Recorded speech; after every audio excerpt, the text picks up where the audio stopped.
Un breve repaso entonces, la agricultura de conservación. La agricultura de conservación consiste, como creo que ya deberíamos acordarnos todos de memoria, las características principales son la eliminación de la labranza, el mantenimiento de los residuos de los cultivos sobre el suelo y las rotaciones de los cultivos. Estos son los elementos que definen la agricultura de conservación. Y esto no es ninguna novedad, esto es simplemente un repaso de lo que ya todos deberíamos saber.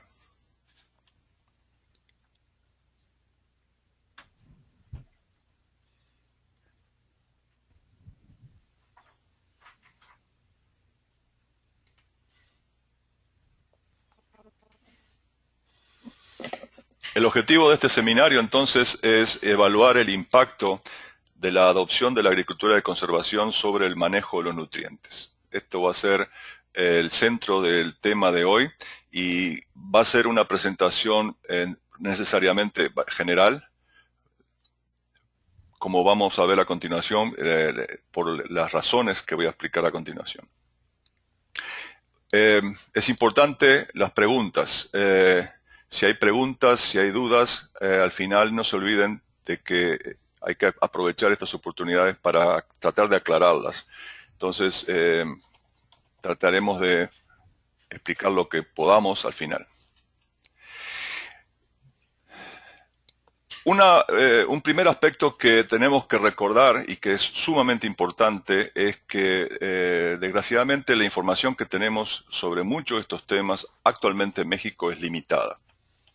Es decir, seguramente ustedes van a tener preguntas para las cuales yo le voy a tener que responder que no sé, que puedo tener alguna idea de lo que se está haciendo o las experiencias en otros países, en otras condiciones, pero nosotros no tenemos todavía la información local, regional. Y esto es muy importante porque sabemos que las recomendaciones específicas en cuanto a manejo de nutrientes tienen que ser hechas a la medida de las condiciones en donde se van a aplicar.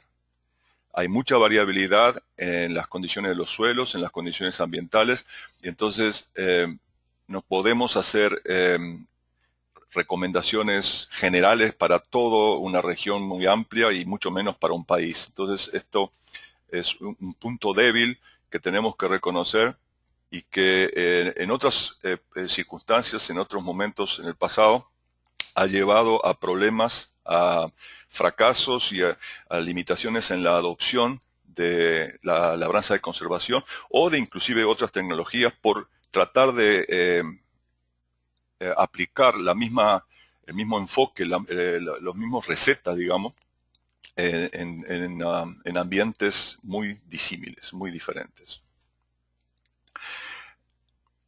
El otro aspecto importante es que estos trabajos de investigación a los que me refiero normalmente requieren estudios de mediano a largo plazo.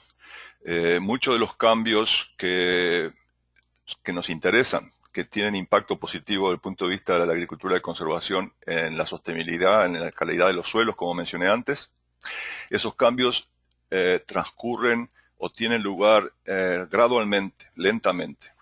Entonces, hay algunos aspectos positivos, por supuesto, que se pueden observar inmediatamente, y eso lo vamos a mencionar, pero hay otros que llevan más tiempo de visualizar o de evidenciar. El otro aspecto importante es que necesitamos que todos estos estudios y estas investigaciones tengan un enfoque integral. Es decir, no es un trabajo únicamente de agrónomos o de especialistas en suelos o de fitotecnistas, sino que acá tiene que trabajarse en equipo, sobre todo integrar también especialistas de las ciencias económicos y sociales por la importancia de los análisis económicos y la adopción de la tecnología.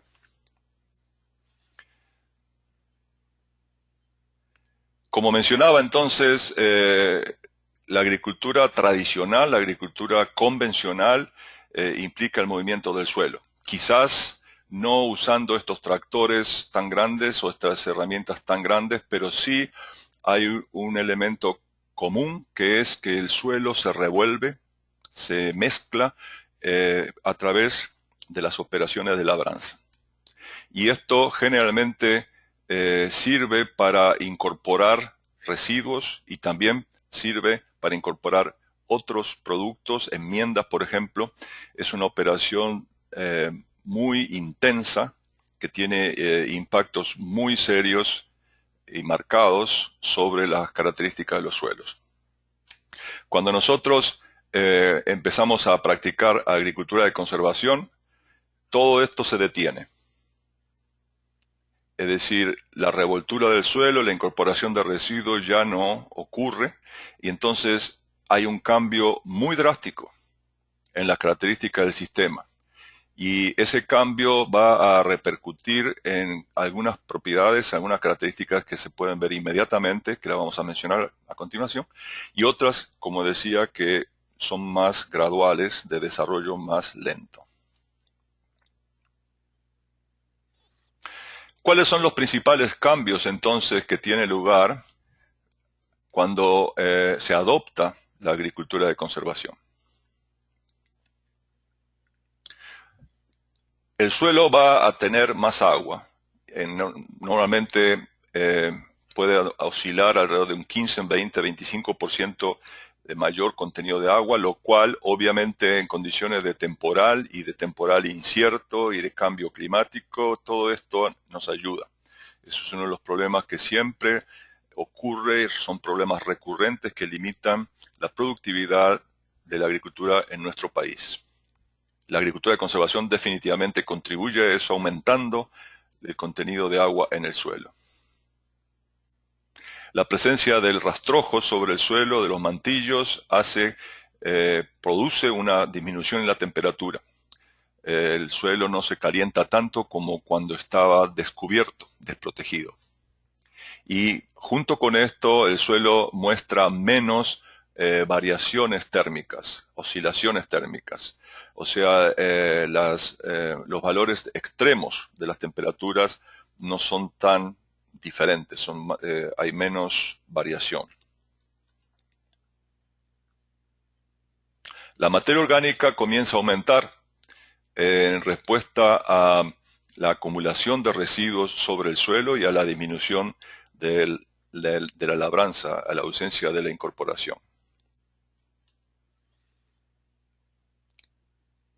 Junto con esto se verifica una mayor actividad biológica de todo tipo de organismos. Es decir, hay más actividad microbial, pero también de fauna o de animales de meso y macrofauna. Al aumentar la materia orgánica, también aumenta el nitrógeno orgánico. Vamos a ver después que la dinámica del nitrógeno está íntimamente relacionada a la dinámica del carbono. Entonces, los suelos con la agricultura de conservación van a tener una mayor cantidad de nitrógeno en forma orgánica. Puede ocurrir también una acidificación de los suelos superficial, en los horizontes superficiales. Esto no es siempre, depende mucho de las condiciones de la vegetación, la característica del suelo, pero esto es probable y en muchas otras condiciones, en otros países, en otras regiones, esto constituye un aspecto importante en el manejo y en la adopción de la agricultura de conservación.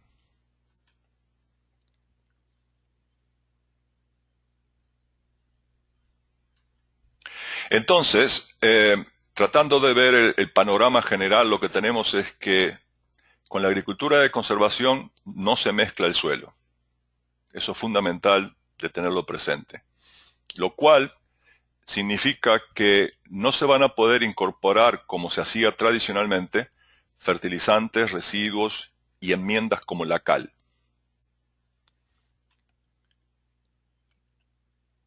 La ausencia de mezclado de suelo, la ausencia de labranza, se refleja en una estratificación. ¿Qué quiere decir estratificación? Quiere decir que va a haber una acumulación de nutrientes y de residuos y va a haber cambios en las características de los suelos, pero en una forma de estratos, de capas, y de capas muy superficiales y de muy poco espesor. Hay una acumulación de materia orgánica en la superficie del suelo. Esto es muy importante y es parte precisamente de la estratificación que acabo de mencionar. Esa materia orgánica, que son restos de los cultivos anteriores, de otros cultivos en rotación, tiene menos contacto con el suelo porque no está incorporado. La incorporación promueve la descomposición de la materia orgánica porque la mezcla, la revuelve con el suelo. En el caso de la agricultura de conservación, eso no ocurre. La materia orgánica tiene menos contacto con el suelo, tiene fragmentos más grandes, ¿ok? Y acuérdense que hay una disminución de la temperatura en general. Entonces, eso contribuye, todos estos factores, a que esa materia orgánica se va acumulando, pero tarda más tiempo en descomponerse. Los nutrientes se acumulan en la superficie. Hay mayores concentraciones de nutrientes cerca de la superficie del suelo. Por consiguiente, también los cultivos tienen más cantidad de raíces, tienen una mayor concentración de sus raíces en las capas superiores, porque ahí donde está el agua, ahí donde están los nutrientes, entonces no necesitan profundizar demasiado para obtener los recursos que necesitan. El pH, o sea, las condiciones de acidez o alcalinidad, también se estratifican. Los valores varían en poca distancia, pero como si fuera capas superficiales y de poco espesor. Al no haber labranza, hay más continuidad de los poros y hay una mayor infiltración del agua en el suelo. Esto es un aspecto muy importante que contribuye a lo que mencioné hace un ratito, de que los suelos con la agricultura de conservación conservan más la humedad. Hay más humedad en el suelo, lo cual es bueno para el cultivo, pero también tiene un mayor potencial de desnitrificación, y esto lo vamos a aplicar brevemente a continuación, que es una pérdida de nitrógeno hacia la atmósfera en forma de gas, y también puede traer aparejado un mayor potencial de lavado, de lixiviación de nutrientes en profundidad dentro del perfil. Entonces, esto que ustedes están viendo aquí es un esquema, un panorama de los cambios más importantes que ocurren al adoptar y al implementar la agricultura de conservación. Vamos a ver entonces un esquema de cómo son las diferencias en los perfiles de suelo. A la izquierda ustedes ven la labranza convencional, un suelo con labranza convencional típico en los primeros centímetros, y a la derecha con agricultura de conservación. Cuando ustedes están haciendo labranza convencional, normalmente los suelos tienen o desarrollan una costra en la superficie, que es un tipo de compactación superficial. Esta costra es una barrera para la entrada del agua, también para el intercambio de gases, y en su momento es una barrera para la emergencia de las plántulas de los cultivos, que es un aspecto muy importante. Esto lo vamos a ver en el seminario de septiembre cuando hablemos de compactación, pero ahora simplemente lo menciono. Los centímetros superiores están pulverizados, la estructura normalmente está muy pobremente desarrollada, los suelos están hechos talco, puré, digamos, como labranza convencional, y luego viene una capa generalmente compactada que es el pie de arado, que acá en la izquierda usted ve en la escala que son pulgadas, 10 pulgadas equivale a 25 centímetros y es más o menos la profundidad a la cual año tras año se realiza la labranza y donde se compacta el suelo. A la derecha ustedes ven entonces qué pasa cuando se empieza a desarrollar la agricultura de conservación. En la superficie ahora tenemos cultivos o restos de cultivos, tenemos paja, rastrojos, también tenemos estiércol, puede ser de animales silvestres o animales que pastoreen. Y ahí donde ocurre en esos centímetros superiores, arriba de la línea roja que ustedes ven, es donde ocurre la acumulación de materia orgánica. Los agregados que están abajo, en los centímetros superiores, ya son firmes, tienen una mejor cohesión, mejor características físicas, y quedan canales de donde estuvieron las raíces de plantas, que al morir quedan los canales abiertos, se van descomponiendo las raíces gradualmente y quedan los canales, y también hay tuberías de las túneles producidos por las lombrices. Perdón que accidentalmente se movió la transparencia. Entonces, este esquema es importante también retener para comparar las características de los suelos con los dos sistemas contrastantes. Vamos a ir viendo entonces los temas, los aspectos más importantes que mencioné, comenzando por el de la acidez del suelo. ¿Qué pasa con la acidez del suelo con la agricultura de conservación? Primero, recordar que la acidez del suelo tiene efectos negativos, detrimentales sobre los cultivos.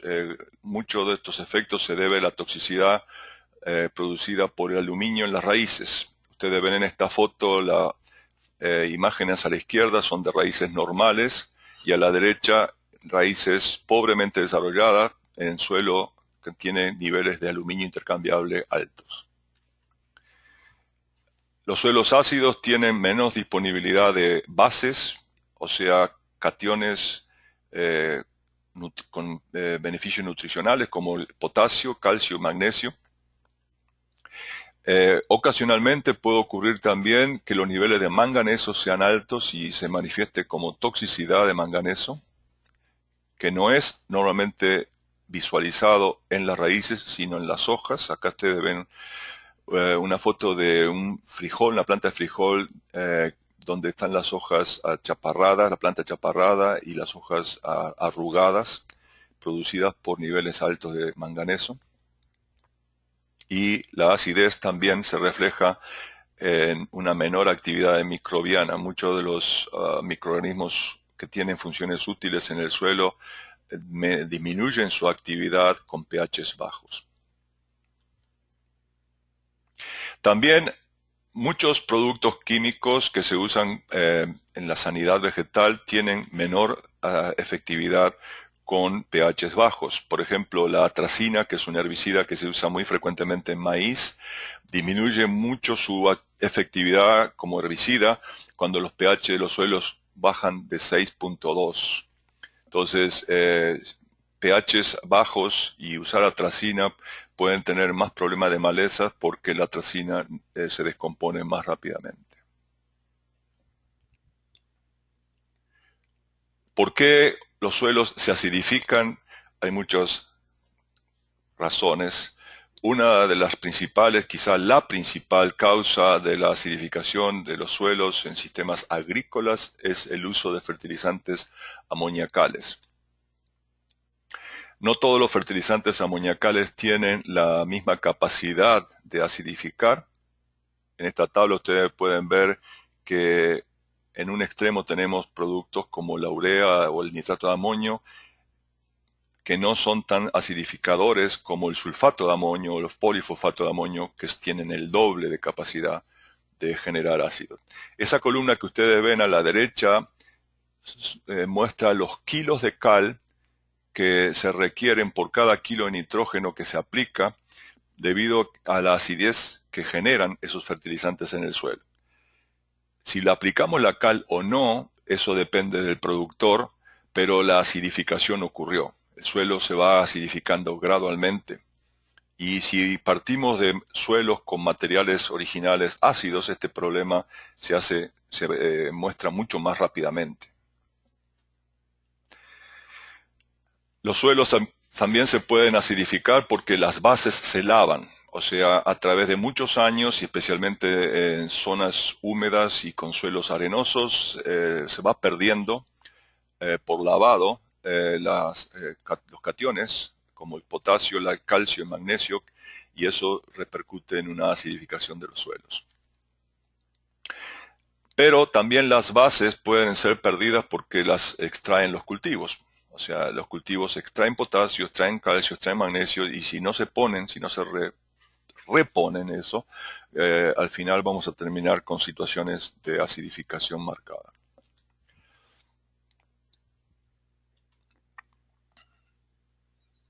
Para que vean este valor de urea, por ejemplo, ¿para qué sirve? Quiere decir que si yo estoy aplicando 200 kilos de nitrógeno, o sea, 200 unidades de nitrógeno usando urea, eh, esa aplicación va a generar una acidez que va a requerir eventualmente, en algún momento va a requerir 720 kilos de cal por hectárea.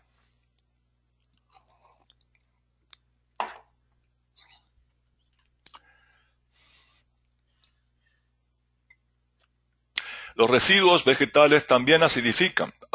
Ahora, ahí es donde varía según el tipo de residuo, pero ustedes acuérdense que los materiales vegetales tienen nitrógeno y ese nitrógeno orgánico se mineraliza, quiere decir se transforma en formas no orgánicas, minerales, y se nitrifica y queda entonces un residuo ácido.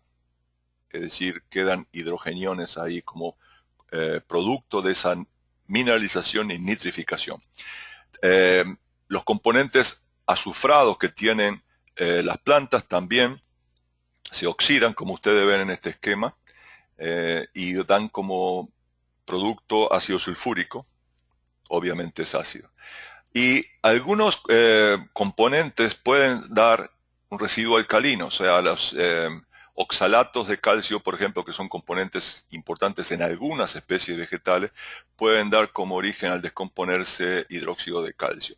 Y esa es la razón por la cual el efecto de los residuos al descomponerse no es universalmente igual y puede haber acidificación o no, o puede variar la magnitud de la acidificación. Pero potencialmente ustedes tienen ahí los componentes como para tener residuos ácidos provenientes de la mineralización del nitrógeno, mineralización del azufre.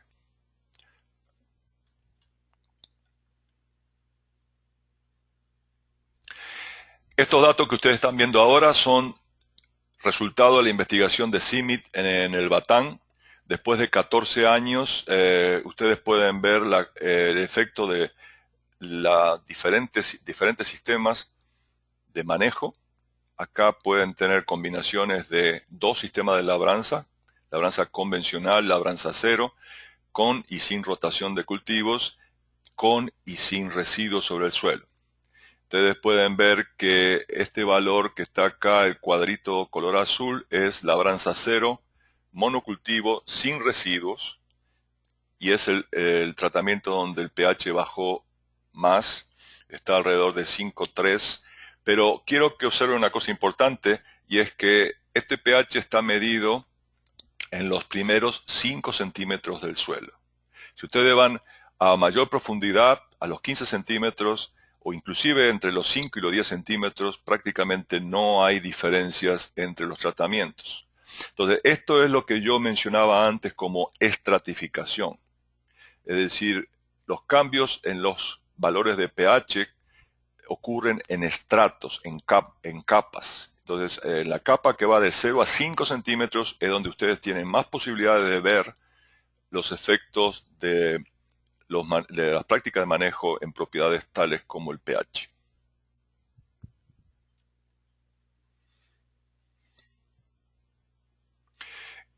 ¿Cómo se maneja la acidez de los suelos? Y el manejo más común a nivel global, general, es la aplicación de cal, es el encalado. Perdón. Normalmente la cal se aplica sobre el suelo y luego se incorpora porque la cal tiene muy baja solubilidad en agua. Si nosotros no la ponemos en contacto mecánicamente a través de una mezcla, una incorporación con labranza, en los centímetros superiores la cal tarda mucho en moverse.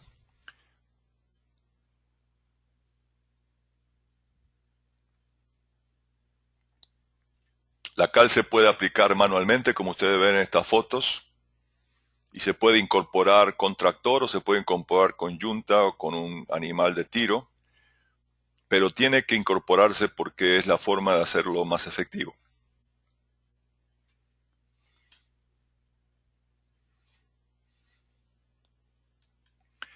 Ahora, nosotros por otro lado estamos hablando de agricultura de conservación y decimos no se puede mover el suelo. Si no se puede incorporar la cal en forma convencional, ahí surgen varias preguntas y varias alternativas que hay que evaluar para encontrar las respuestas a esas preguntas. ¿Sirve aplicar la cal en la superficie? En otros países lo han hecho, en Brasil se hace y tiene buenos resultados en condiciones del estado de Paraná, por ejemplo, pero no es una práctica universal en otros países y en otras regiones. No les sirve eso, es muy tardado y tienen que incluir después de cierto número de años alguna operación de labranza para volver a incorporar la cal. O sea, no pueden hacer labranza de conservación o labranza cero siempre. Tienen que incluir en un esquema de rotación, cambiar la labranza. Entonces, eso puede ser o no. Ahí es un tema de lo que yo mencionaba antes, que se necesita hacer investigación en nuestro país para encontrar las respuestas, diferentes zonas, diferentes suelos.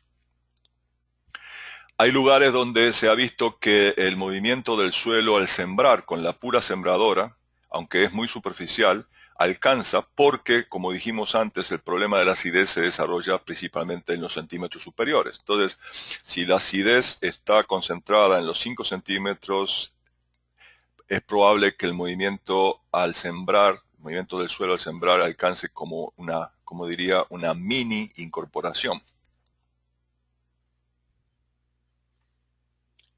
¿Es necesario intercalar un ciclo con labranza convencional o con labranza reducida? Como decía recién, no sé. Eso en algunos lugares lo hacen, en otros lugares no los requieren. De cualquier manera, una de las cosas que ustedes tienen que conocer, saber, es que la acidez del suelo conviene corregirla antes de empezar con agricultura de conservación.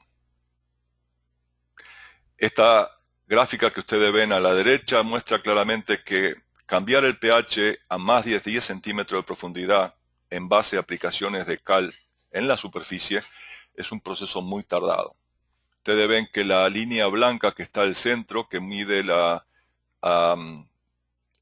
profundidad, el pH a profundidad de 4 a 6 pulgadas, o sea de 10 a 15 centímetros, para que el pH suba de 5 a 5,5 se tardan 60 meses, es decir, 5 años. ¿Okay? Y esto es con la aplicación de 5 toneladas de cal por hectárea. Entonces, en los centímetros superiores, o sea, en los 5 centímetros, que es la línea punteada, el cambio es mucho más rápido, obviamente. ¿Okay? Pero si ustedes tienen problemas más de acidez a mayor profundidad, entonces definitivamente tienen que corregirlos antes de empezar a implementar agricultura de conservación.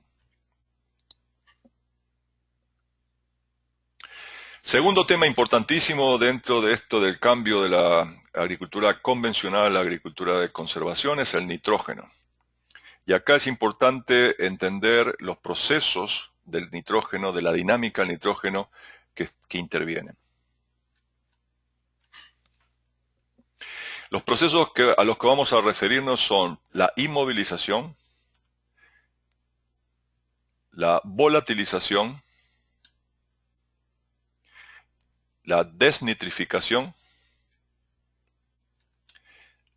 y la lixiviación.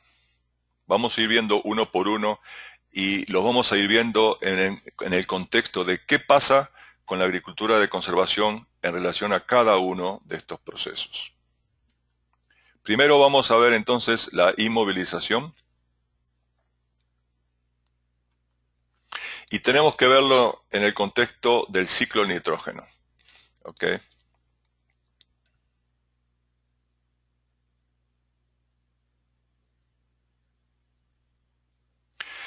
Ustedes están viendo acá el diagrama del ciclo del nitrógeno, que es bastante complejo, donde ustedes tienen diferentes entradas y diferentes salidas de nitrógeno. Lo que está enmarcado en color rojo es lo que vamos a ver ahora de inmovilización. O sea, ¿qué pasa con la materia orgánica, el nitrógeno de materia orgánica, cuando está en los residuos de las plantas y se transforma o pasa a ser parte de la materia orgánica del suelo? Y ahí también entra la descomposición y la incorporación de residuos de animales, estiércol. Y un aspecto crucial aquí en entender la inmovilización es la relación carbono-nitrógeno. La relación carbono-nitrógeno juega un papel fundamental porque regula la velocidad con la cual los residuos se descomponen. La última línea que ustedes ven en esta tabla muestra la relación carbono-nitrógeno de los microbios en el suelo, de los microorganismos, que es 8:1. O sea, 8 partes de carbono por cada parte de nitrógeno. La dieta microbiana ideal que está en el centro es 24:1.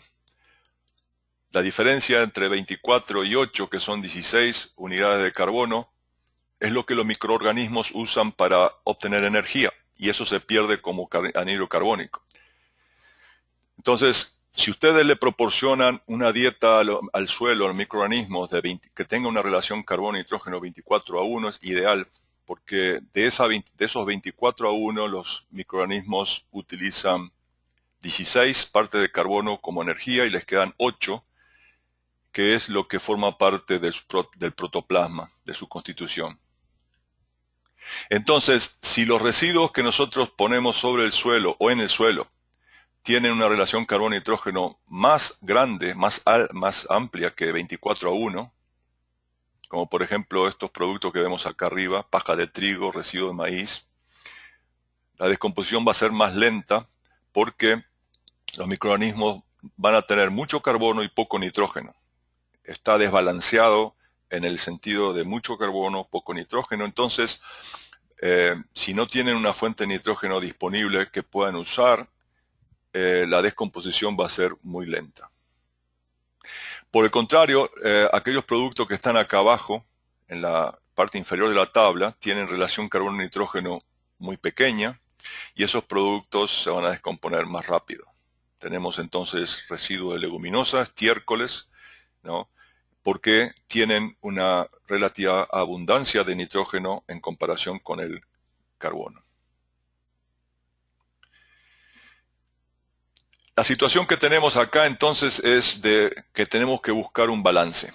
Por un lado nos interesa reciclar nutrientes, nos interesa que los nutrientes que están en los residuos de los cultivos pasen a ser disponibles a los cultivos. Y ahí tenemos nitrógeno, pero también tenemos fósforo y tenemos azufre, como mencionamos antes. Pero por otro lado, no queremos que el residuo se descomponga tan rápidamente que el suelo quede desprotegido. Entonces tenemos que tener un balance entre mantener una cobertura del suelo para protegerlo de la erosión y para mantener la humedad, como dijimos antes. Y por otro lado, no queremos que ese residuo esté para toda la vida. Tiene que reciclar, descomponerse. Por eso es que en la agricultura de conservación entonces se hace énfasis en las rotaciones, especialmente rotaciones con leguminosas. Acá tenemos fotos de frijol o mucuna, son leguminosas, estas son fotos del trópico en Chiapas, o cultivos asociados de maíz con leguminosas, porque de esa forma tenemos residuos que tienen una mejor composición desde el punto de vista de protección del suelo y reciclaje de nutrientes.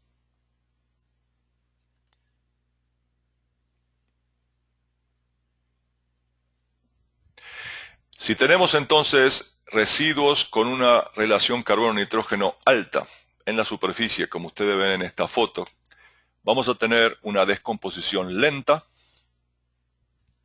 porque ustedes ven los pedazos, los fragmentos de esos residuos son grandes, tienen poca área de contacto con el suelo, que es donde están los microorganismos, y esto además, la relación carbono-nitrógeno alta, el déficit relativo de nitrógeno se va a reflejar en una inmovilización del nitrógeno, que va a durar más que con la labranza convencional.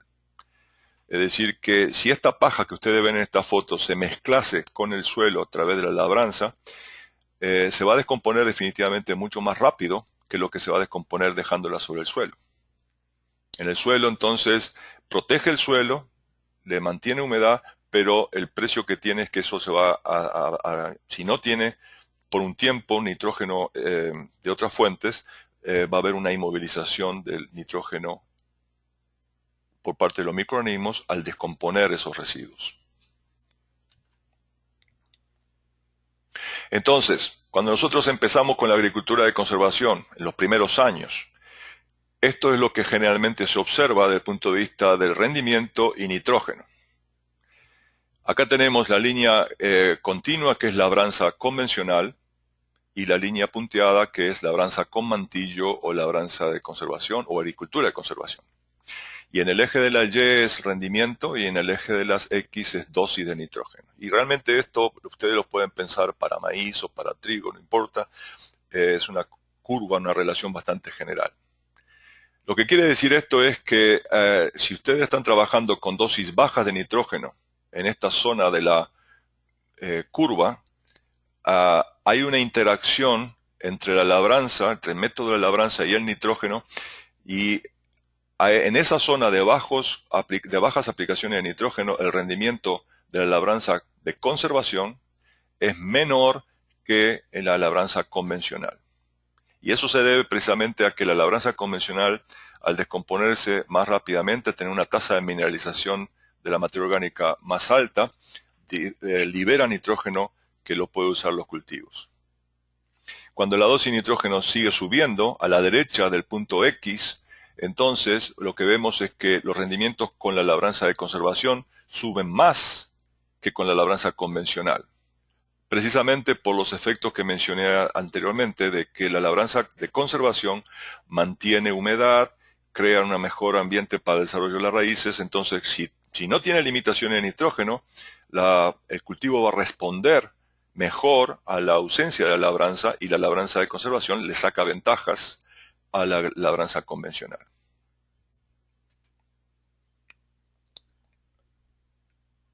Prácticamente hablando, esto significa que en los años iniciales de la agricultura de conservación es probable que se requiera una mayor inversión en fertilizante nitrogenado, o no necesariamente en fuente de nitrógeno, que puede ser fertilizante, puede ser estiércol, puede ser la fuente que ustedes prefieran. O sea, pero las plantas van a demandar un poco más de nitrógeno. Este valor para el caso de maíz se ha visto que generalmente anda alrededor de 80 a 100 kilos de nitrógeno. O sea, pero eso, repito, no se puede generalizar porque depende de los potenciales de rendimiento, depende de las condiciones ambientales y depende de cómo se maneja el cultivo, de la zona donde estamos trabajando. Pero es como una pauta. O sea, si los problemas de inmovilización de nitrógeno y de menores rendimientos cuando se empieza con la agricultura de conservación se observan más frecuentemente cuando el manejo del nitrógeno no es bueno, cuando se están aplicando cantidades bajas.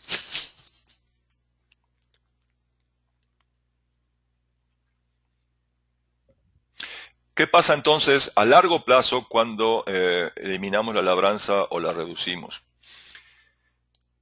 La ausencia de la labranza definitivamente hace más lenta la mineralización. Y recuerden que mineralización quiere decir la transformación de la materia orgánica a formas no orgánicas. Pero esas diferencias tienden a desaparecer con el tiempo.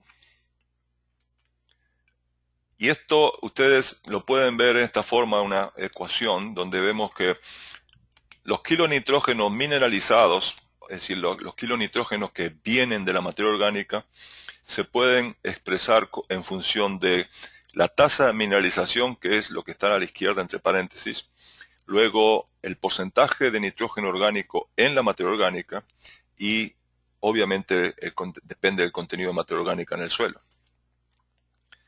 Con la agricultura de conservación sabemos que la tasa de mineralización baja, eso disminuye, pero sabemos también que la materia orgánica aumenta. Entonces, lo que ocurre con el tiempo es que una cosa compensa a la otra. tenemos mineralización más lenta, pero se aplica en un porcentaje de materia orgánica más alto, y entonces al final las cantidades de nitrógeno mineralizados al comparar la agricultura de conservación con la agricultura convencional son similares. Vamos a ver algunos datos para que vean datos reales de campo de esto. Desgraciadamente son datos de Estados Unidos, pero eso es lo que estaba mencionando antes, que necesitamos generar esta información en México. Pero lo que vemos acá en esta tabla son resultados de ensayos de muchos años. Fíjese que esto empezó en 1970, esto es para maíz, y lo que observaron los investigadores fue que en los primeros 8 años, los rendimientos cuando había labranza, que es CT, labranza convencional, fueron mayores que con el tratamiento NT, que es sin labranza, ¿no? Eso fue en los primeros 8 años. Después de 10 años de no hacer labranza, los investigadores no veían diferencias entre las labranzas. Y estas comparaciones se hicieron en la primera columna, que es cuando no se aplicó nitrógeno. O sea, esto es el testigo, por eso los rendimientos que ustedes ven son bajos. Es decir, esto es la columna de cero nitrógeno. Entonces, repito, si no se aplica nitrógeno y todo el nitrógeno que el cultivo usa viene del suelo, en los primeros 8 años viene más nitrógeno con labranza que sin labranza. Después de 10 años, desaparecen, se estabiliza las tasas de mineralización, los niveles de materia orgánica también, y los contenidos de nitrógeno disponibles son comparables y los rendimientos también.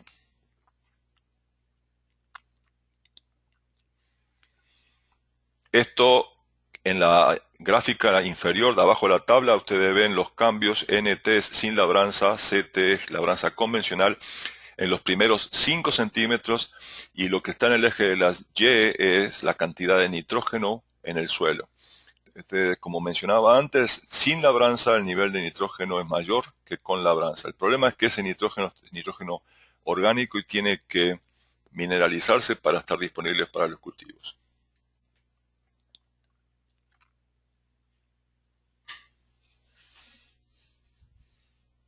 En este otro estudio que estoy presentando ahora, ustedes pueden ver los kilos de maíz por hectárea a la izquierda, en función de los kilos de nitrógeno por hectárea, que es en el eje de las X, y a la derecha los kilos de nitrógeno que toman las plantas por hectárea. Las curvas que están arriba son los rendimientos. Entonces, la curva punteada es el rendimiento de grano sin labranza. La curva continua es el rendimiento grano con labranza convencional. Y como mencioné antes, ustedes ven que con niveles bajos de nitrógeno aplicado, o sea, menos de 90, 80, 90 kilos de nitrógeno por hectárea por año, la labranza convencional rinde más que la labranza cero. Cuando el nivel de nitrógeno subió por encima de los 90 a 100 kilos por hectárea, el rendimiento de grano con labranza cero sigue subiendo, pero el de la labranza convencional llega a un máximo y se estabiliza. Las gráficas inferiores muestran lo que toman, o sea, cuánto nitrógeno tomó el cultivo con agricultura convencional, la línea continua, y con la agricultura de conservación o sin labranza, la punteada. Y también ustedes ven que con niveles de nitrógeno bajos, la planta con sistema de labranza convencional toma más nitrógeno que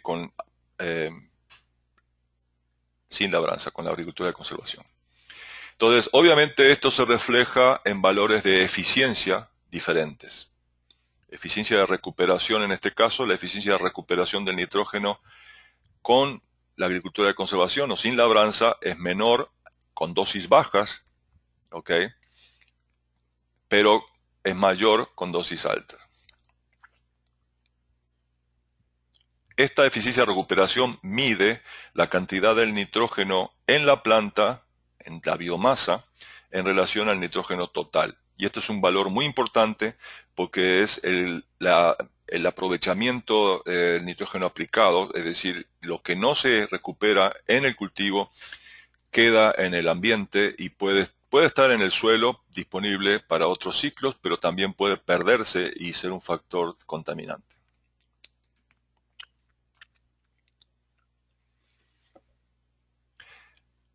La dinámica del nitrógeno está muy asociada a la dinámica de la materia orgánica, el carbono orgánico, y acá vemos datos de 16 años de experimentación en el batán.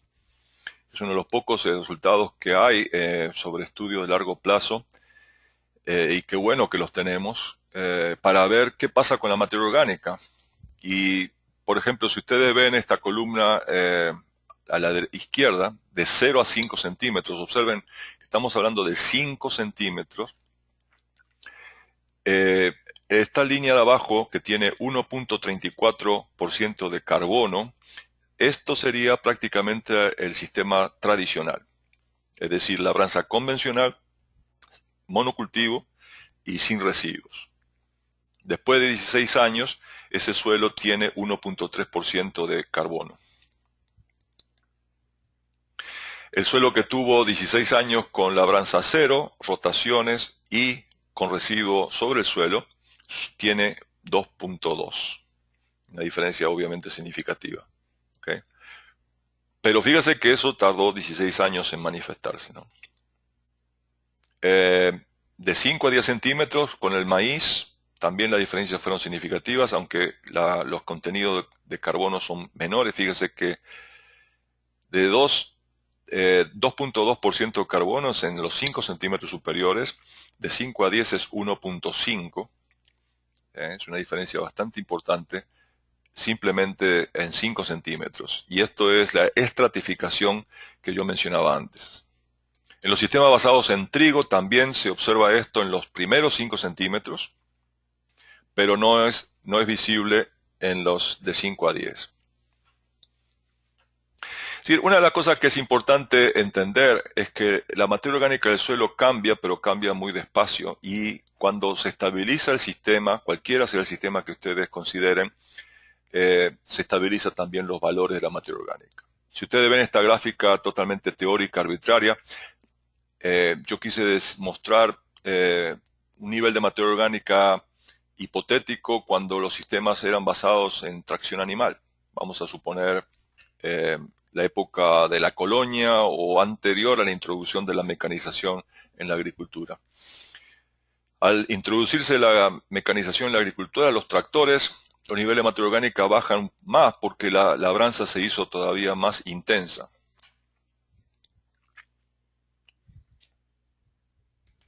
Nosotros ahora estamos embarcados en un proyecto de recuperar la salud de los suelos, la calidad de los suelos a través de la agricultura de conservación, y esto va a repercutir en un aumento de la materia orgánica. Pero lo que no sabemos es esos niveles de equilibrio que se alcanzan, ¿a dónde van a llegar?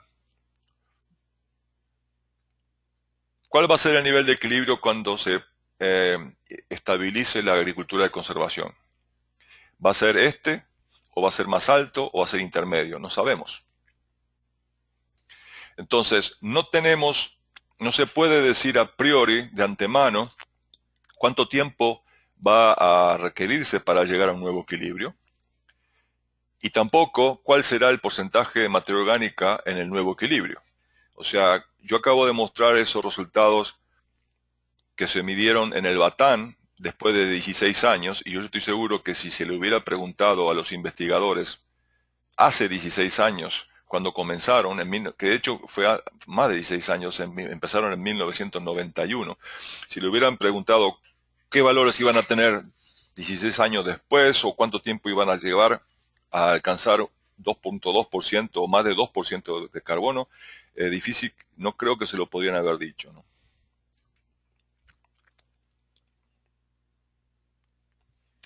Bueno, esto que acabo de mencionar fue el tema de inmovilización, el proceso de inmovilización que mencionamos relacionado al nitrógeno. El otro aspecto importante, otro proceso importante relacionado al nitrógeno es la volatilización.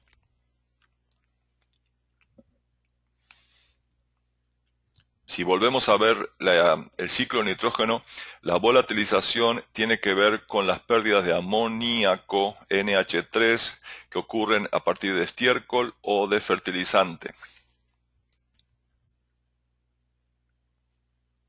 ¿Cómo ocurre eso? Bueno, acuérdense el esquema que le mostré del suelo con la agricultura de conservación. Si ustedes tienen residuos sobre la superficie y ahí aplican la urea, por ejemplo, o aplican estiércol, y ahí esos residuos tienen, obviamente, ricos en materia orgánica, alta humedad, mayor actividad de microorganismos, que todo esto lo mencionamos antes, y abundancia de la enzima ureasa, que es la que cataliza la descomposición de la urea, ya sea en forma de fertilizante o de estiércol. Entonces, esto va a haber una alta producción de amoníaco que se escapa al aire y se pierde. Entonces, ahí ustedes van a perder gran parte, o pueden perder gran parte del nitrógeno que aplicaron. ¿Cómo pueden frenar ustedes eso? Hay varias formas, pero la forma más práctica es metiendo la urea al estiércol dentro del suelo. O sea, la incorporación de la urea o el estiércol dentro del suelo frena todo esto. Y esto, en el caso de la urea, puede hacerse con la humedad de la lluvia. Estos datos, por ejemplo, muestran que después, si llovieron 13 milímetros 2 días después de la aplicación, no se perdió nada de nitrógeno. ¿Okay? Pero por otro lado, si no llovió nada, en la otra punta, no llovió nada, después de 6 días se puede haber perdido más del 30% del nitrógeno. Entonces es muy importante saber que la humedad posterior a la aplicación de la urea, si llueve después de la aplicación de la urea, es importante para disolverla e introducirla al suelo. Si no sabemos o no tenemos certeza de eso y la dejamos en la superficie, va a haber pérdidas. O sea, si no lo podemos manejar con la lluvia porque es incierto, entonces hay que enterrarla y ahí hay que ver equipos o técnicas que depositen la urea dentro del suelo. Otras opciones, por supuesto, consiste en usar fuentes de nitrógeno que no sean volátiles, ¿no? Nitrato de amonio, sulfato de amonio son ejemplos. Pero, por ejemplo, si usamos sulfato de amonio, hay que acordarse que es el doble de acidificante que la urea. Y si nosotros tenemos suelos ácidos o problemas de acidez, entonces esto nos soluciona el problema de la volatilización, pero nos crea problemas de acidez. Hay que tener flexibilidad, si se puede, en la elección de las fuentes. Tercer proceso relacionado con el nitrógeno es la desnitrificación. ¿Qué es la desnitrificación? Acá estamos viendo volvemos al esquema del ciclo de nitrógeno, pero estamos viendo otra parte del mismo, que es lo que está viendo con el marco rojo, que es la pérdida en forma gaseosa o de óxidos nitroso, óxido nitroso N2O.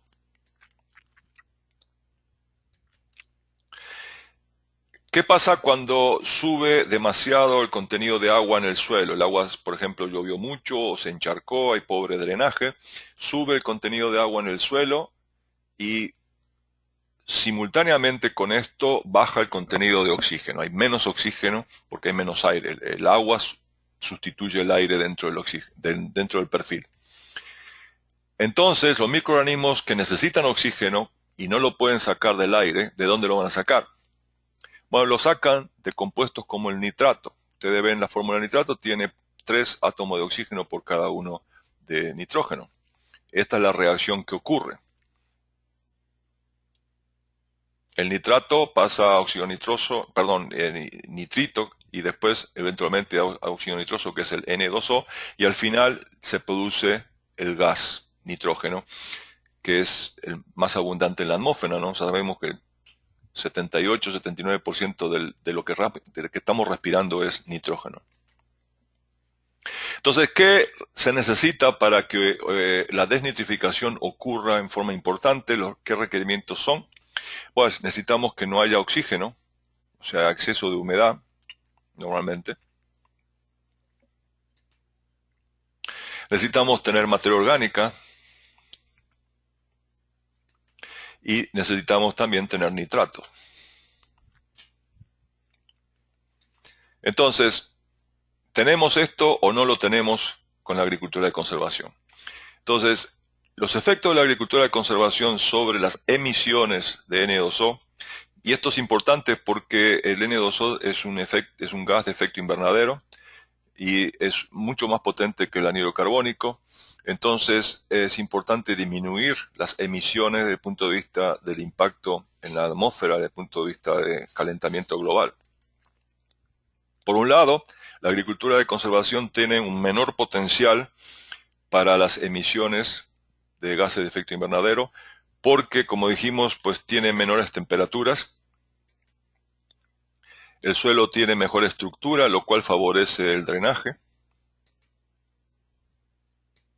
Pero también la agricultura de conservación puede tener un potencial para mayores emisiones de gases de efecto invernadero porque tiene mayor contenido de materia orgánica, como mencionamos antes, mayor contenido de agua y mayor contenido de nitrógeno mineral, en general. Acá vemos algunos resultados de nuevo de los ensayos de larga duración que se están haciendo en el Batán, donde midieron en este caso el efecto de la labranza en las emisiones de gases de efecto invernadero, específicamente de óxido nitroso, que es N2O. Y esto lo hicieron en dos fechas, en dos ciclos, 2008, 2009, 2010, 2011, y ustedes tienen con labranza convencional a la izquierda y labranza de conservación o agricultura de conservación a la derecha. Entonces, ustedes pueden ver que la temperatura del suelo en la primera evaluación fue más baja en la agricultura de conservación, 17 contra 20, pero en la otra evaluación 2010-2011 fue un poquito más alta. La labranza de conservación, la agricultura de conservación, en los dos casos tuvo más agua y eso fue un efecto significativo.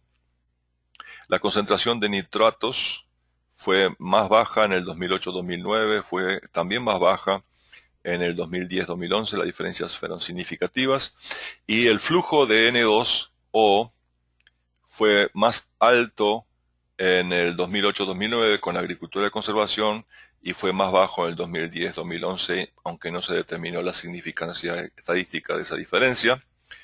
Las emisiones de N2O expresadas en kilos equivalentes de anhídrido carbónico fueron muy parecidas en ambos sistemas y las diferencias no fueron significativas. Entonces, como vemos acá, los resultados, estos son resultados solamente del Batán, de una misma localidad, en diferentes fechas, con los tratamientos de labranza contrastantes, y ustedes pueden ver los resultados son variables, las magnitudes son variables y las diferencias también, aunque en general no hay un problema serio con las emisiones con la agricultura de conservación. El último proceso que voy a mencionar, porque ya estamos pasando un poco de tiempo, pero es fundamental en el caso del nitrógeno con la agricultura de conservación, es la lixiviación. Y nuevamente volvemos al ciclo del nitrógeno y vemos la lixiviación es el movimiento en profundidad con el agua del nitrato. ¿Y qué pasa con la agricultura de conservación y la lixiviación?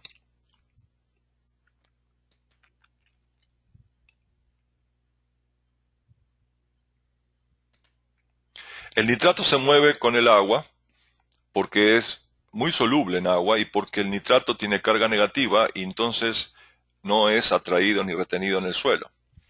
Por otro lado, sabemos que la agricultura de conservación disminuye la escorrentía, o sea, por eso hay menos erosión y aumenta la cantidad de agua que infiltra. Y esa agua tiende a moverse en el suelo a través de los poros que vimos que crean las raíces al morirse o las lombrices o canales.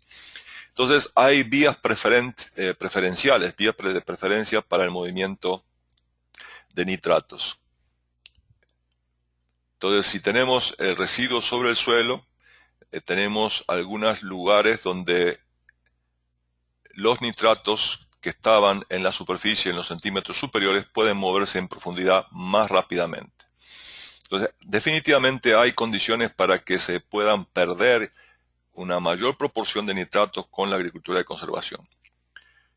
Pero en general se ha visto que este riesgo de pérdidas es mayor si si llueve mucho y coincide con la aplicación de nitrógeno, porque en ese caso el movimiento no es únicamente o preferentemente por estos canales, sino que ocurre en todo el volumen del suelo, arrastra una mayor cantidad de nitratos.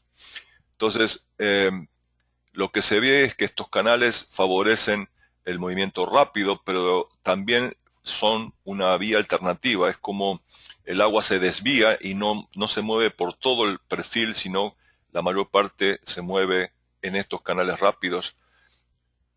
Y las posibilidades de pérdida entonces van a depender si coincide eso con una aplicación de nitrógeno donde haya una mayor disponibilidad de nitrógeno mineral en los centímetros superiores.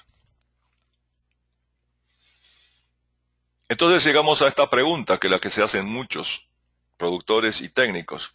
Ok, ¿cómo hacemos para mejorar el manejo de la agricultura de conservación, del nitrógeno en la agricultura de conservación? Y ahora, por las limitaciones de tiempo no podemos entrar mucho en profundidad en esto, pero realmente lo que tenemos acá que tener en cuenta son los 4 requisitos que hemos mencionado muchas veces sobre el manejo responsable de los nutrientes. Y estos requisitos involucran la selección de la fuente de los nutrientes, la dosis, qué tanto aplicar, dónde aplicarlo, el lugar de aplicación y cuándo, el momento de la aplicación. Entonces, brevemente, si nosotros tenemos en cuenta estos 4 requisitos en el contexto de lo que acabamos de ver del nitrógeno, tenemos que decir o pensar, bueno, cuando elijo la fuente de nitrógeno, pienso en la volatilización, el potencial de volatilización de esa fuente. Es una fuente que tiene un alto potencial como la urea o es bajo potencial como el sulfato de amonio, porque eso me va a influir en el manejo desde el punto de vista de dónde lo voy a poner, si lo voy a dejar en la superficie o lo voy a enterrar. Y también cuándo lo voy a aplicar para evitar aplicar en momentos donde haya mayor potencial de pérdidas y por el contrario aplicarlo cuando el cultivo más lo puede aprovechar. Es decir, que el más lo necesita y tiene raíces que lo pueden aprovechar. La dosis la tenemos que considerar desde el punto de vista de la inmovilización, que fue lo que vimos al principio. Entonces, dependiendo de la cantidad de residuos, del tipo de residuo, del número de años que hemos estado trabajando con la agricultura de conservación, es que se tiene que condicionar la selección de la dosis a aplicar. Se recomiendan en general dosis de nitrógeno más altas durante los primeros años de establecimiento de la labranza cero o la agricultura de conservación, porque es una forma de compensar estos procesos que describimos antes. La baja mineralización de la materia orgánica, una posible mayor desnitrificación y una volatilización del amoníaco. Pero la pregunta es, ¿cuánto más altas? Y ahí realmente no hay recetas. Hay gente que maneja porcentajes, hay gente que maneja cantidades absolutas, pero la verdad esto necesitaría ser fruto de investigaciones locales para saber en las condiciones en donde están trabajando cuánto más, si se necesita o no. Y la otra parte es, ok, los primeros años, pero ¿cuántos años? Entonces, no sabemos, pueden ser 10 como vimos esos resultados de Estados Unidos, o pueden ser menos o pueden ser más. Necesitamos más investigación. Brevemente, vamos a hablar del fósforo. Lo del fósforo, el manejo del fósforo con la agricultura de conservación es mucho más simple que con lo que vimos de nitrógeno, y en general lo que se ha visto es que al adoptar agricultura de conservación aumenta la disponibilidad de fósforo para los cultivos, y esto se debe a que ocurren varios procesos simultáneamente. Por un lado, al disminuir el movimiento del suelo, hay una menor oportunidad para que el fósforo reaccione con componentes que están en el suelo y que potencialmente lo pueden inmovilizar o fijar. La descomposición gradual de los residuos que mencionamos antes hace que la disponibilidad de fósforo provisto por los residuos que estaban en forma orgánica también sea gradual. Muchas veces, si hay suelos que tienen altos contenidos de hierro y aluminio libres, la materia orgánica puede quelatarlos, puede reaccionar con ellos y disminuye el potencial de fijación de fósforo en esos suelos. Y al no moverse el suelo, se ha visto muchas veces que las micorrizas son más efectivas al mantener por más tiempo la integridad del micelio. Como resultado, es frecuente que se encuentre que la fertilización fosforada pueda ser menor, reducirse después de varios años sin labranza. ¿Cómo se aplica el fósforo? Se puede aplicar el boleo sobre la superficie del suelo, dependiendo de cuál es el nivel del fósforo en el suelo. Acuérdense que las raíces de los cultivos predominan en la superficie, son más abundantes en la superficie, y ahí hay mayor humedad, cual favorece la absorción del fósforo, y también hay una mayor concentración del fósforo en esos centímetros superiores. El último aspecto que quiero mencionar, que es importante, se relaciona con el manejo de la fertilidad desde el punto de vista del muestreo de suelos.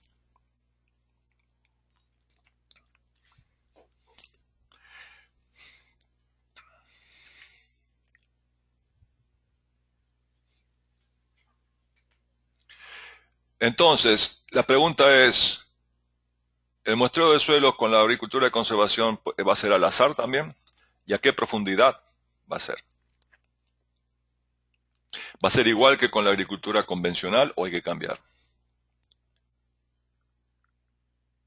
Y una pregunta que es importantísima es ¿cómo se aplicaron los fertilizantes?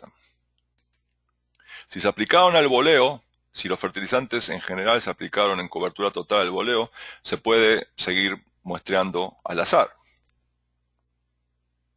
Porque no importa dónde se saque la muestra, tiene igual probabilidad de caer en donde se aplicó fertilizante. Pero si los fertilizantes se aplican en forma bandeada, en bandas, en forma localizada, ustedes pueden ver en este diagrama a la izquierda, donde ven hileras de maíz y donde se aplicó fósforo, que son estos círculos superiores, y donde se aplicó nitrógeno, que en la zona donde se aplicaron estos nutrientes, fósforo y nitrógeno, las concentraciones de los elementos son notoriamente más altas que en el resto del suelo.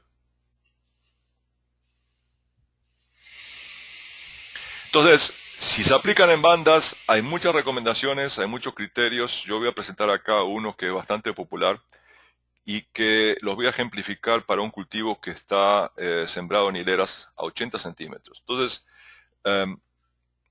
el procedimiento consiste en tomar muestras sobre el surco. Acá ustedes pueden ver una muestra tomada sobre el surco. Luego se toma una muestra corriéndose 1/8 de la distancia entre surcos, o sea, 1/8 de 80, 10 centímetros. Luego una cuarta parte, toman otra muestra. Luego 3/8. Y obviamente estas muestras ustedes ven que están tomándose al azar, o sea, no son todas tomadas en una misma dirección. Caminan de un surco a surco y van tomando, moviéndose, desplazándose entre las líneas y en el espacio a través de las líneas. Luego toman la quinta muestra en el medio, entre los dos surcos, 5/8 de la distancia, 3/4 partes y 7/8. Entonces en total ustedes ven que toman 8 muestras y esas muestras se combinan en una muestra compuesta, que es lo que se manda a analizar. Entonces ustedes están cubriendo en forma incremental toda la distancia entre los surcos. La otra pregunta es, ¿a qué profundidad hay que tomar las muestras? Y el chiste es que cuando se está empezando a trabajar con la agricultura de conservación, ya no existe el concepto de capa arable, ¿no? Porque ya no se ara. Entonces, eso de que 15, 20, 30 centímetros para tomar la muestra del suelo ya empieza a perder sentido. Porque acá estamos trabajando con un sistema donde todo el movimiento, toda la actividad está ocurriendo en los primeros 10 centímetros y todavía con mucha más intensidad en los primeros 5 centímetros. Quiere decir que por lo menos después dejan pasar alrededor de 5 años con la agricultura de conservación. Ya después de ese tiempo normalmente realmente se empieza a estabilizar esa estratificación que mencioné antes y los muestreos deberían hacerse a esa profundidad, a 0 a 10, y si quieren hacer estudios más detallados, como vimos antes, por ejemplo, en el caso del pH, tienen que hacerse de 0 a 5, de 5 a 10 y de 10 a 20. Obviamente que si estamos usando la metodología tradicional de los análisis de suelos, esto lleva a hacer nuevas calibraciones para interpretar los resultados. Y obviamente esto significa más trabajo de investigación. El sistema de la agricultura de conservación ha crecido mucho en América del Sur, donde tenemos millones de hectáreas entre Brasil, Argentina, Chile, Uruguay, Paraguay. Y lo que se ha visto es que se requieren por lo menos 5 años, alrededor de 5 años de agricultura de conservación continua para obtener efectos positivos en la calidad del suelo. Y cuando se trata de sacarle todos los beneficios al sistema, estamos hablando de alrededor de 20 años. Entonces, el efecto inmediato que mencionamos antes sobre la conservación de agua, disminución de temperatura, disminución de la erosión, etcétera, eso es inmediato. Cuando estamos viendo todo el efecto positivo sobre la calidad del suelo, la diversidad biológica, etcétera, etcétera, estamos hablando de plazos más largos que en el caso nuestro no lo sabemos. Recuerden que vimos algunos datos específicos para el experimento de larga duración que se está haciendo en el Batán. Y se nos pasó 15 minutos, pero esto es... Hasta acá llegamos con este tema. Obviamente va a haber necesidad de ver otros temas relacionados más adelante y les agradezco mucho la atención y a ver si hay tiempo para algunas preguntas. Sí, gracias, doctor. Pues sí, ya nos regaló más tiempo. Aquí estaba viendo que José Luis Salgado tiene 7 preguntas. Pero bueno, ya nada más le dije que puede hacer 7 2. preguntas, José ¿no? Luis, José Luis, ya las tienes. Es que él no tiene micrófono y me las va a escribir, pero mientras él les escribe, voy a ver si hay alguna manita levantada o si tienen alguna pregunta, aquellos que no tienen micrófono, por favor, ¿cómo se llama? Envíenmelas, por favor. Eric Ortiz está haciendo un comentario. Lo que hemos encontrado hasta ahorita ha sido más importante el cambio en la fertilidad física. Ah, sí tiene micrófono, José Luis. Okay. Bueno, el comentario de Eric. Ajá, entonces... ¿qué quiere decir le voy a fertilidad abrir. física?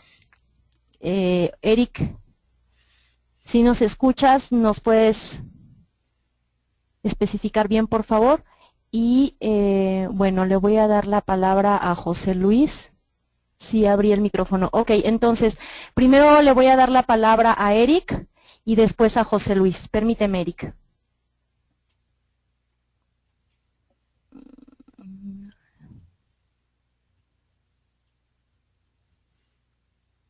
Permítanme, porque tengo que irme a donde está él. Y aquí está. Claro, porque está por orden alfabético, ¿no? Sí, exactamente. Entonces, Eric, hola, adelante, buenas tardes.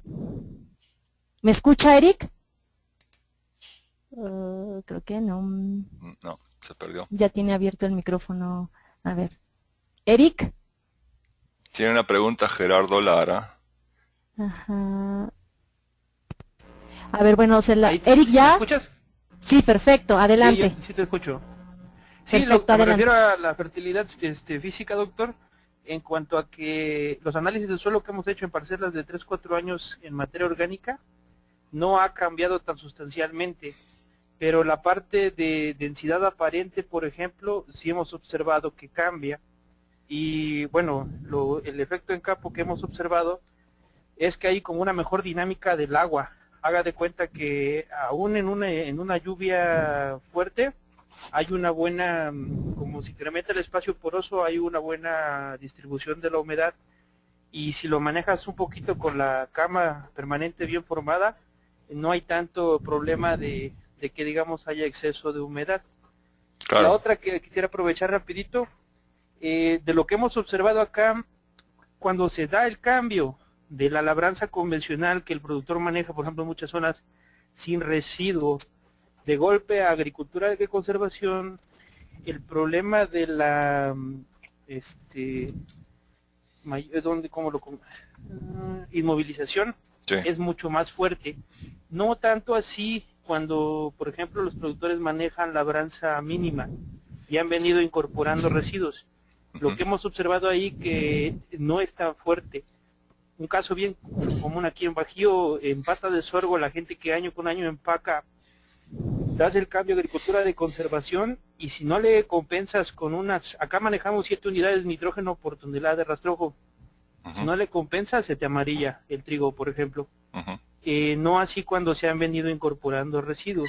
Claro. Son de las cosas así que hemos observado. Claro, no, exactamente. Perfecto, me alegro mucho. Bueno, me alegro que hayan encontrado la forma de manejar eso, ¿no? Sí, sí, como dijo usted, no es una receta, pero hasta ahorita nos ha funcionado. Sí, yo lo que me refiero a la receta es que eso ustedes han encontrado que les sirve ahí en el Bajío, pero probablemente, no sé si en Sonora o en Chiapas o en Veracruz va a ser lo mismo. O sea, ahí tienen que hacer el tipo de evaluaciones que ustedes hicieron seguramente para encontrar esas cantidades. Sí, de acuerdo. Ok, gracias Eric. Le voy a abrir el micrófono a José Luis. Hay muchas preguntas. Entonces no nos va a dar tiempo. Yo creo que vamos a abrirle el micrófono, ¿le parece bien a 4 personas, doctor? Y pues los que falten pueden enviarle las preguntas vía correo electrónico a usted para bueno, que... acuérdate que en el reporte del seminario están los nombres, la dirección. Ah, sí, están las preguntas, sí, claro. O sea que se puede hacer, no les puedo prometer que lo voy a hacer todo mañana, pero de a poco se va a ir completando. Pero yo creo que lo que yo señalaba es que esto, el tipo de preguntas y si hay alguna especie de consenso de algunos temas, esto puede ser la base como para elegir temas para el futuro, ¿no? O sea, si hay consenso. Y puede ser, ahora estaba viendo, por ejemplo, algunas preguntas sobre enfermedades y virosis, o sea, ahí tendríamos que involucrar patólogos porque... o sea, yo me declaro incompetente en esos temas. Ya tengo que ser alguien que sepa sobre el efecto de la agricultura de conservación sobre la sanidad vegetal, ¿no? Parasitología. Ok. Bueno, José Luis, ya te abrí el micrófono. Nada más que yo creo que es una pregunta nada más. Por favor. Elige la que sea mejor. Sí. Bueno, en el caso específico de la parte que estamos en Jalisco, tenemos muchos problemas con acidez, entonces mi pregunta es si una manera de remediar podría ser que pudiéramos incorporar la cal de manera inyectada ya iniciando con la agricultura de conservación. Me refiero a inyectarla mecánicamente con un yete, un disco portador y un machete que pueda hacer pues ahora sí que la aplicación tipo banda, pero podría ser en cobertura total, pues hace 8 salidas o tratar de hacerlo inyectado, podría ser una solución para poder utilizar eso. Y junto con algún tipo de malla en especial de cal, de la partícula más pequeña, para que funcione mejor. Bueno, lo de la inyección de cal se ha hecho y hay equipos, yo conozco equipos por lo menos acá en Estados Unidos que se hacen aplicaciones profundas en el subsuelo, pero eso se diseñó ese equipo hace muchos años cuando tuvieron que corregir el problema de la acidez en el subsuelo y todavía no habían descubierto el efecto del yeso.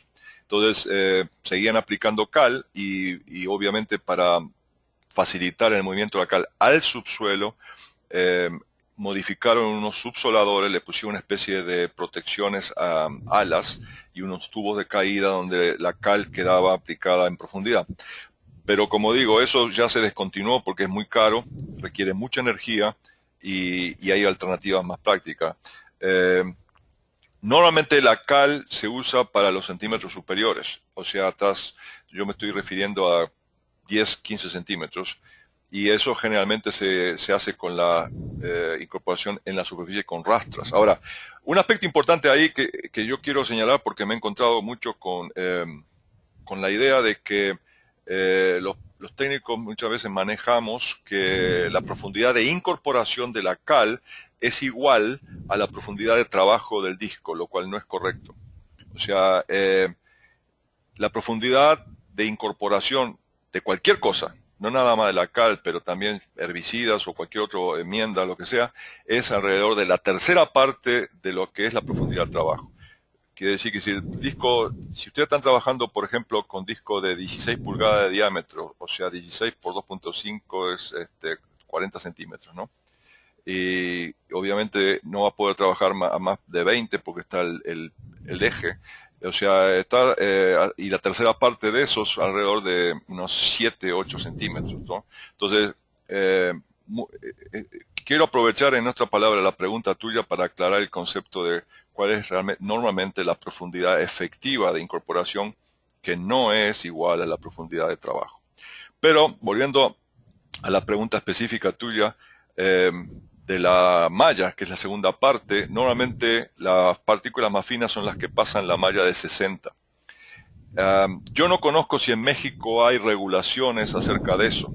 Aquí en Estados Unidos, en muchos estados hay normas que fijan cuál es la cantidad de cal que pasa la malla de 60, o sea, de partícula fina, que debe de contener una cal para poder ser vendida.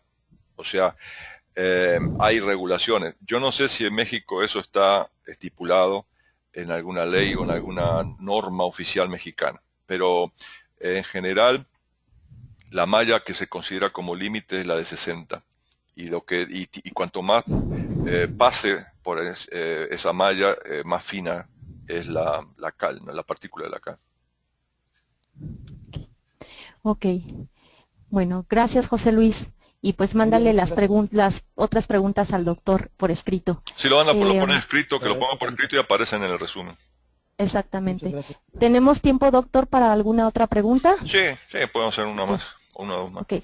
Laura Hernández, te abrí el micrófono. Creo que tenían ahí unas preguntas ustedes. ¿Me escuchas? Yo sí los escucho.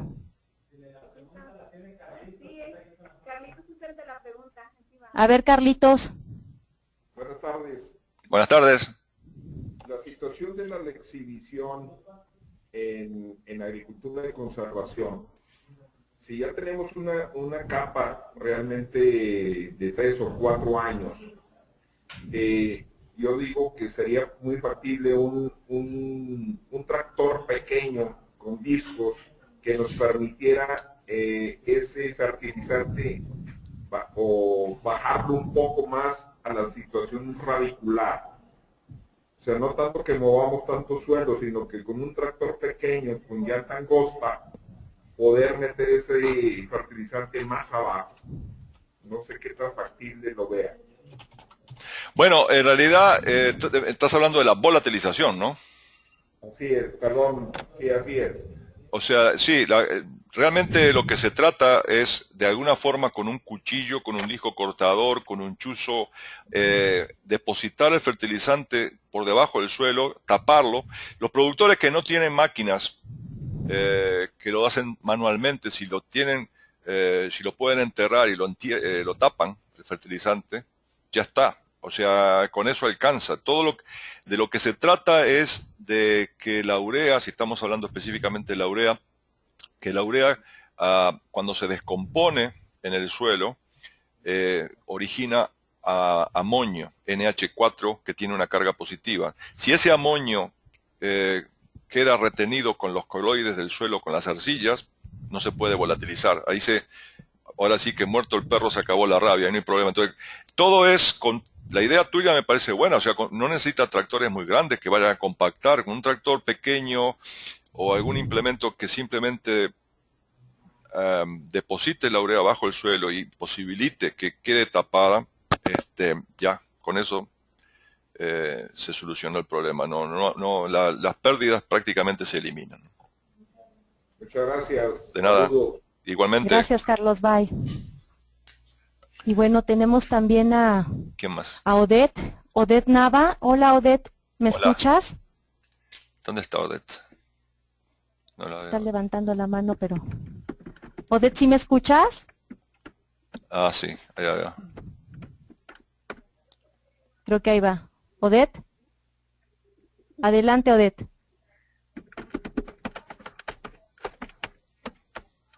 Odette No dice tiene que micrófono. Dice que no tiene micrófono, ya. Ok.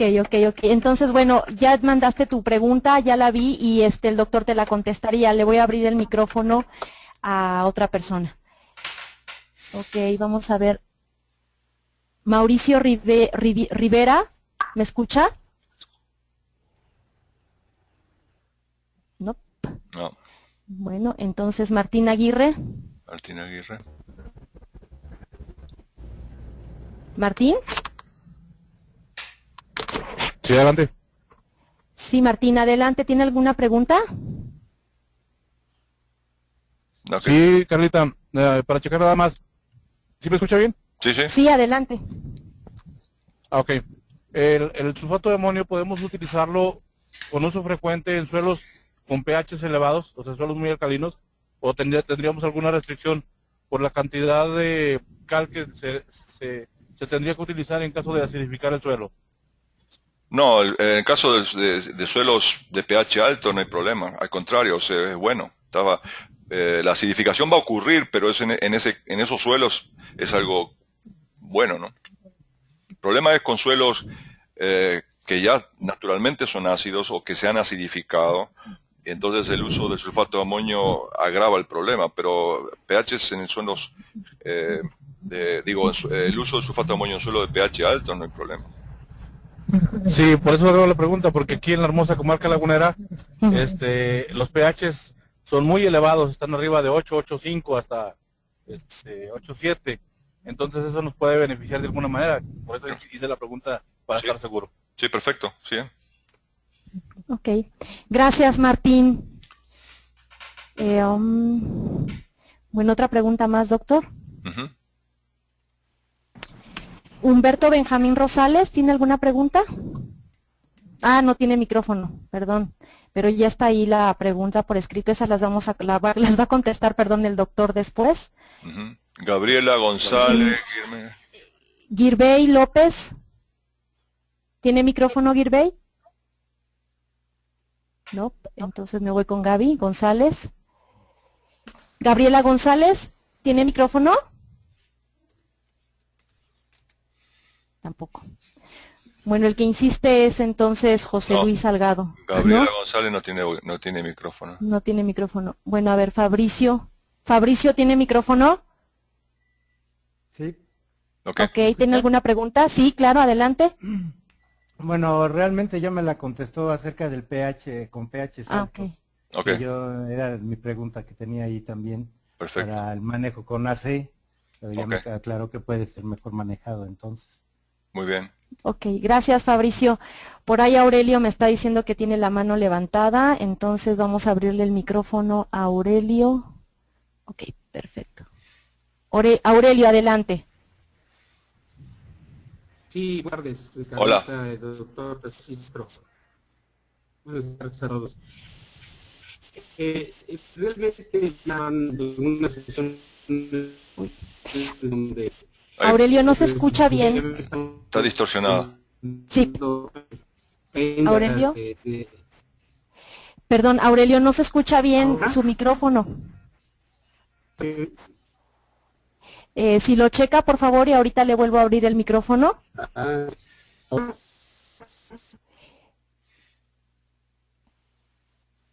Agustín Zuluaga, adelante. No, Agustín tampoco.